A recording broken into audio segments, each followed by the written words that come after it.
अपनी दोनों भुजाओं को उठा करके गौ माता का जय घोष लगाएंगे। देखते हैं कि इसमें कितना ओज और तेज है, किसमें है। मेरे साथ सभी लोग जय घोष करेंगे गौ माता का।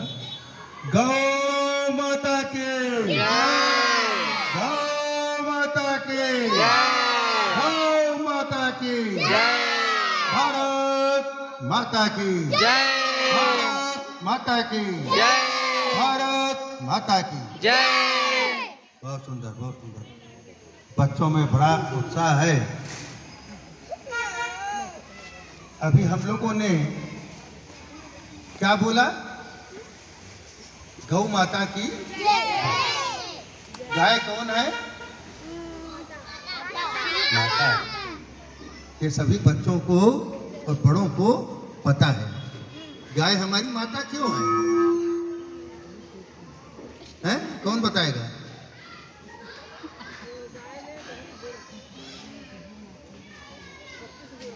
गाय हमारी माता क्यों है? बहुत सारे कारण हैं। जैसे माँ अपने बच्चों को लालन पालन में जो कुछ भी बन पड़ता है वो करती हैं। गौ माता उसी प्रकार समस्त जनमानस का पालन पोषण करती है। गौ माता का महत्व इतना बड़ा है कि बड़े बड़े पोथे लिखे गए, लेकिन गौ माता का जो महिमा है वो तब भी उसको पूरे तौर पर लिख नहीं पाए। आज भी उसके क्रम में इतने वैज्ञानिक शोध चल रहे हैं जिनसे प्रकट है कि अभी लोग गौ माता के महत्व पर पहुंचने के लिए प्रयासरत हैं। अभी पूरा पहुंच नहीं पाए। थोड़ा सा धार्मिक दृष्टिपात करेंगे तो हम पाएंगे भगवान राम का वंश क्या कहलाता था? कौन बताएगा? भगवान राम का वंश क्या कहलाता था? रघुवंश। सही, रघुवंश कहलाता था। रघुवंश क्यों पड़ा? रघु, महाराजा रघु एक राजा थे जो उनके प्रपितामह थे। तो उनके इतने पिता और भी तमाम सारे हुए, तो रघुवंश ही क्यों पड़ा? इस पर किसने विचार किया?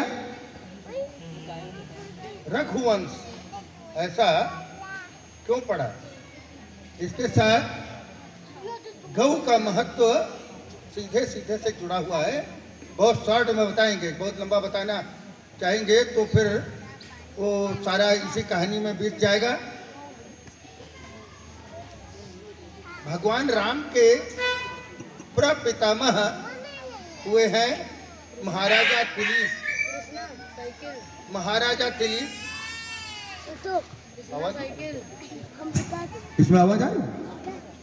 उससे अच्छी आवाज में आ रही है। दिलीप ने एक बार इंद्र देवता से मुलाकात करके उनके दरबार से जब वो वापस हुए तो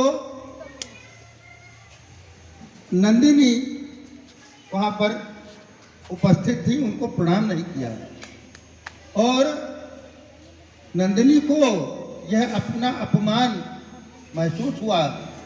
उन्होंने महाराजा दिलीप को शापित किया। उनके शाप के प्रभाव से उनको वंश वृद्धि नहीं हो रही थी। इतना बड़ा महान साम्राज्य कौन संभाले? बहुत प्रकट समस्या आ गई। तो ऋषि महर्षियों से, मनीषियों से उन्होंने विचार विमर्श किया कि ऐसा क्यों है, संतति क्यों नहीं हो रही है, वंश वृद्धि क्यों नहीं हो रही है। इस पर बड़े बड़े ऋषि मुनियों ने बैठ करके चिंतन किया। जो त्रिकाल दृष्टा थे तो उन्होंने अपने दिव्य ज्ञान से इस बात का पता लगाया कि महाराज आप शापित हैं। और किसके द्वारा स्थापित है? गौ माता के द्वारा स्थापित है। क्यों स्थापित है? क्योंकि उन्होंने उनका प्रॉपर वे में अभिवादन नहीं किया था। तो अब इसका महाराजा दिलीप ने उपाय पूछा कि अब क्या हो सकता है? तो उन्होंने कहा इसका एक ही उपाय है, गौ सेवा। और गौ सेवा से ऊपर क्या होती है? सेवा से ऊपर क्या होती है? भक्ति। भक्ति के अंतर्गत सेवा और समस्त प्रकार के ये आ जाते हैं। जहाँ भक्ति होती है, डिवोशन होता है, समर्पण होता है, वहाँ पर कुछ आगे का शब्द वांछित नहीं है। उन्होंने कहा गो भक्ति करनी पड़ेगी। तो महाराजा दिलीप और महारानी दिलीप उन्होंने नंदी का आह्वान किया और नंदी को वहाँ पर प्रकट कराया गया और नंदी को दोनों महाराज और महारानी इस प्रकार से सेवा करने लगे। गौ माता विश्राम करती थी तो वो विश्राम करते थे, गौ माता विचरण करती थी तो वो विचरण करते थे, गौ माता भोजन करती थी तभी वो लोग भोजन करते थे, गौ माता जैसा जैसा करती थी वैसा वैसा वो लोग करते थे। इसी सेवा के क्रम में उनकी परीक्षा हुई। परीक्षा में वो लोग पास हुए। उसके भी बहुत लंबी व्याख्यानमाला है, उसको भी पूरा आप लोगों को मिल जाएंगे। उसमें कल्याण नामक पत्रिका आती है, उसमें पूरा विवरण मिलता है इसका। आप लोग पढ़िएगा, आप लोग थोड़ा सा जागृत होइए। उसका गौ महिमा का, गौ साहित्य का थोड़ा सा वो पढ़ना चाहिए, सभी को पढ़ना चाहिए। तो उस अपनी परीक्षा में वो पास होते हैं। गौ माता का उनको आशीर्वाद मिलता है। गौ माता ने कहा ठीक है, हम आपको वंश वृद्धि का वरदान देते हैं, आपको बहुत महान प्रतापी बालक की प्राप्ति होगी, पुत्र रत्न की। और वो पुत्र, उसका नाम क्या पड़ा? रघु। तो उसी रघु, महाराजा रघु के नाम से यह रघुवंश, ऐसा भगवान राम का वंश को रघुवंश बोला गया। बहुत महान प्रतापी राजा थे। अब इतने में गौ की महिमा का अब कहने की आवश्यकता नहीं कि गौ की क्या महिमा है। सीधी सी बात, गौ माता एक दिव्य शक्ति है और भगवान राम अपने जीवन में उन्होंने गौ सेवा करने में उनको ऐसा कोई वृत्तांत नहीं आया कि उन्होंने गौ सेवा की हो। जानते थे, मानते थे, सब कुछ था, लेकिन राम जन्म में उन्होंने गौ सेवा करने में उनसे कमी रह गई। उस कमी की पूर्ति के लिए उन्होंने क्या किया? कृष्णावतार के रूप में जन्म लिया। कृष्णावतार के रूप में जब जन्म लिया तो कहाँ जन्म लिया और कहाँ पर अपनी लीला रची? भगवान श्री कृष्ण ने वो स्थान चुना, नंद बाबा का भवन। नंद बाबा का भवन क्यों?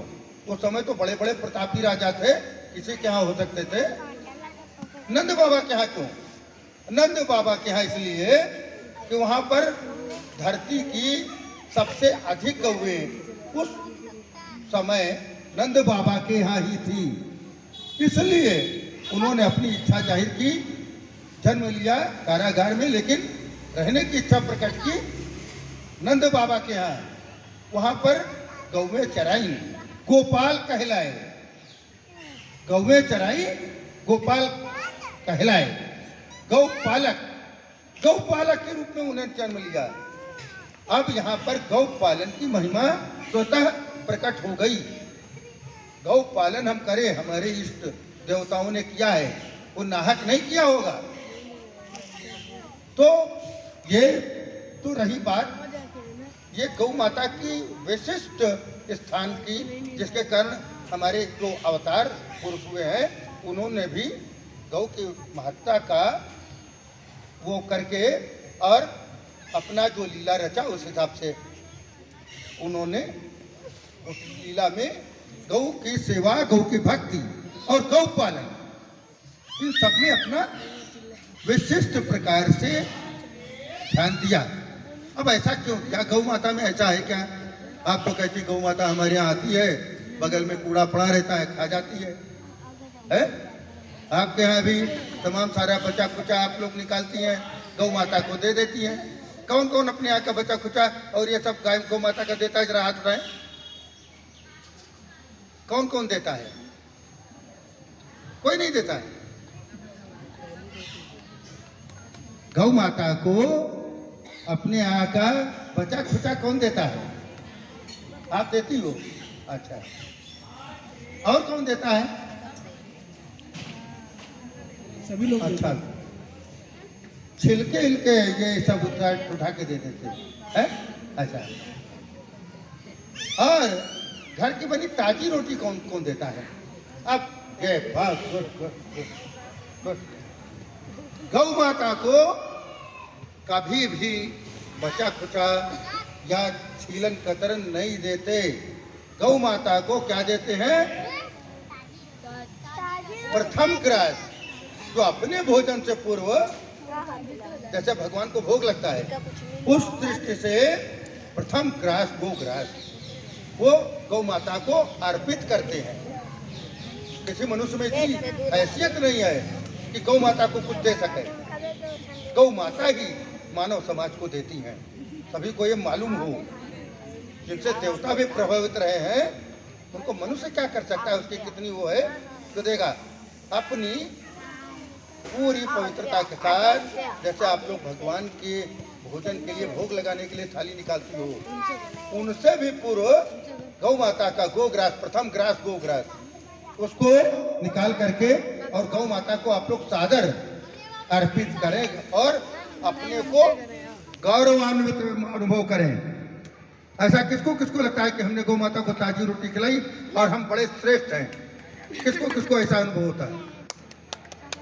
सभी को अनुभव होना चाहिए, सभी को अनुभव होना चाहिए, ये गर्व की बात है। और यह प्रथा चलनी चाहिए कि अपने भोजन के पूर्व गौ माता को भोजन कराएं।